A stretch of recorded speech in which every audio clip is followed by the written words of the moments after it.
Depois da criação de Adapa, os deuses conviviam com os homens, e a raça humana proliferou em número.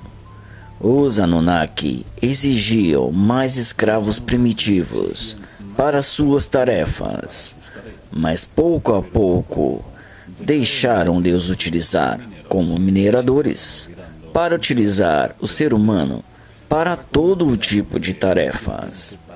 Os deuses os ensinaram a cultivar campos, a citar poesias e a dançar e cantar para eles.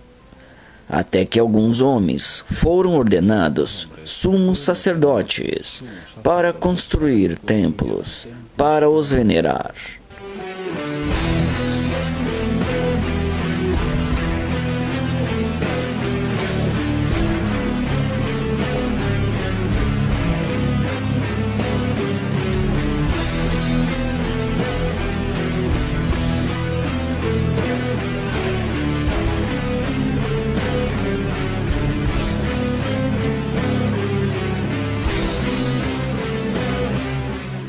Cada Anunnaki alimentava seu egocentrismo, fundando uma cidade própria para ser venerado como um deus.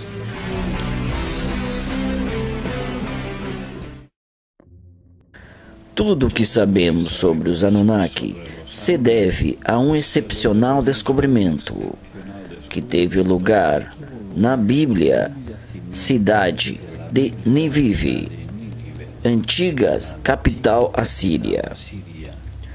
Foi no século XIX que nas ruínas da cidade de Assurbanipal, onde encontraram uma biblioteca com os restos de 25.000 tabletas de argila, com escritos cuneiformes, que nos relatam com detalhes como esta civilização extraterrestre chegou à Terra faz 445.000 anos e criou geneticamente o ser humano há uns 300.000 anos. Quem eram realmente os Anunnaki? No panteão sumério figuram 23 deuses Anunnaki, mas sabemos que não eram deuses, nem anjos, nem demônios, senão criaturas com um desenvolvimento tecnológico e conhecimentos de física avançada, capazes, provavelmente, de alterar o espaço e o tempo, de atravessar dimensões e mundos paralelos, dotados de um potencial psíquico com a qual poderiam manipular as mentes de uma raça inferior e convertê-la em uma espécie escrava, ante uma civilização tecnológica como a deles. As tabletas sumérias não falam de criaturas etéricas, senão em seres biológicos de carne e osso. Os Anunnaki eram uma raça guerreira, arrogante e com uns instintos de conquista e poder insaciáveis. Sabemos, por as escrituras, que eles fisicamente, em comparação com os humanos, eram muito altos, provavelmente uma altura superior aos 2,5 metros de altura. e também muito mais fortes. Seus representam com grandes manipuladores genéticos, capazes de criar vida artificial e com conhecimentos psíquicos muito elevados para se julgar a serem deuses, criando religiões como sistemas de controle da população para confundir e gerar guerras, disputas entre os povos da Terra. Mas que aspectos teriam estas entidades? Eram tão humanos como nós? Nos escritos sumérios, os Anunnaki eram representados como humanoides e ainda que seus traços faciais permaneciam parcialmente ocultos, devidos, em parte, de suas barbas estranhas, pareciam ter um rosto humano, sem barco. Em relação ao seu aspecto real, há algo que não se encaixa. Os Anunnaki proibiram aos sumérios Deus representar em suas estátuas e gravações em seu aspecto real. A que obedecia esta proibição? Se os Anunnaki eram humanos como nós, que tipo de inconveniência teriam em deixar que os representassem como eram? Na Babilônia, denominavam os Anunnakis de ser, que significa dragões ou grande serpente. De fato, o próprio Enki pertencia a uma estirpe familiar chamada a Irmandade da Serpente, já que sua mãe, a concubina Nano, era descendente deste sangue. O símbolo de Enki era as duas serpentes enroscadas do caduceu. Esse símbolo poderia significar até três coisas. A primeira interpretação seria a natureza reptiliana destes seres. Uma possibilidade cada vez mais aceita pelos pesquisadores de todo o mundo, em vista de que praticamente todas as culturas antigas da Terra foram criadas por deuses serpentes, chegando das estrelas do céu. A segunda interpretação seria que, devido às duas serpentes, guardam uma estreita semelhança com as cadeias do DNA humano. Seria um símbolo para dizer que eles nos criaram, assim como um registro de patente de quem é fabricado ou é fabricante de nossa raça. O terceiro significado do caduceu seria a síntese do conhecimento, da sabedoria espiritual, da mesma forma que esta está simbolizada pelo hinduísmo.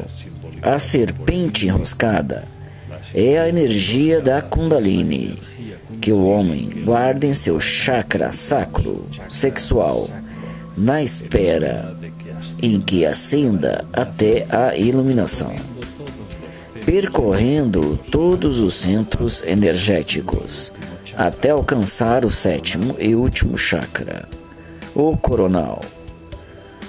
No Oriente Próximo se encontraram várias estatuetas de deuses sumérios, claramente de aspecto reptiliano. Seus rostos parecem rãs. Seus crânios são muito mais largos que a dos humanos. E, de fato, se há encontrado crânios no Sul América, supostamente pertencentes aos antigos Anunnakis do Peru. Se encontram no Museu Arqueológico de Lima e no Museu de Ica, que apresentam dimensões craniais muito maiores que as humanas, do tipo dolicocefalo, com as concavidades oculares muito maiores e redondas. Segundo o investigador suíço Nassim Haramein, Estes crânios, que ele denomina cabeças cônicas, pertencem aos antigos Anunnaki e constituem a prova de que não podem ser humanos.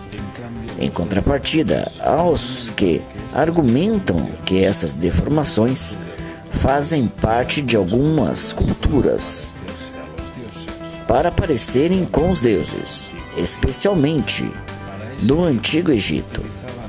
Para esse fim, se utilizavam de tábuas ou cinto de couros presas aos crânios desde o nascimento da criança, que sofria uma compressão cranial contínua, que podia deformar a frente e as laterais e a nuca. Em contrapartida, se sabe que esse processo nunca poderia modificar a capacidade cranial em centímetros cúbicos. O processo poderia deformar o osso, mas não não aumentar seu volume. E a prova disso, nos crânios encontrados, se realizavam este processo. Não se parecem nada os crânios encontrados, chamados cone heads ou cabeças cones.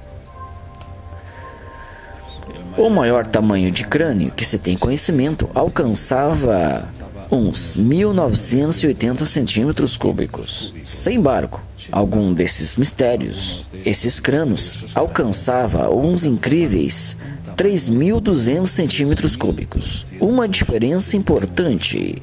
E ademais, esses crânios possuíam 15% a mais de largura que suas órbitas oculares e a perfeita simetria de seus glóbulos descartaria qualquer Neandertal, nem o Cro-Magnon, nem ao Homo erectus, muito menos ao Homo sapiens. E nessa representação poderíamos ver o que poderia ser o verdadeiro aspecto de um Anunnaki. Segundo as tabletas, estes seres territoriais e tremendamente ritualistas se regiam pela numerologia e realizavam sacrifícios humanos e de animais em certas datas assinaladas como partes de rituais de invocação a outras dimensões. Durante suas cerimônias, submetiam os sacrificados a todo tipo de vexações, seguindo padrões parecidos com aos dos rituais satânicos.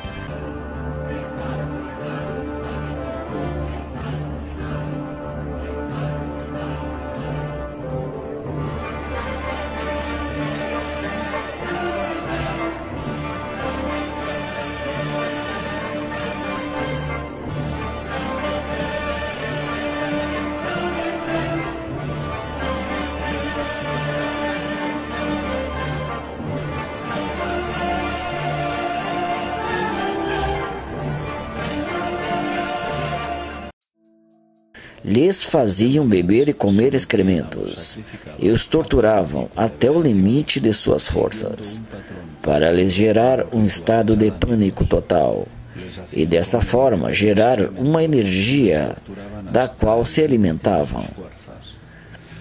Circulam certas teorias de que, abaixo de um estado de pânico, estes seres bebiam sangue do sacrificado para absorver sua adrenalina, que através do medo se propagaria pela corrente sanguínea.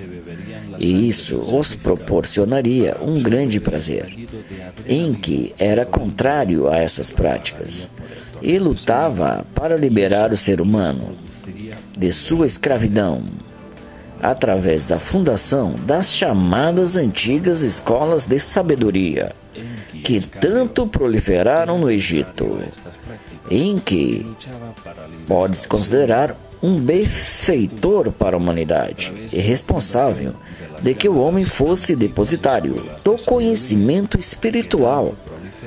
Fomos visitados no passado e posteriormente criados geneticamente por uma raça de reptilianos humanoides.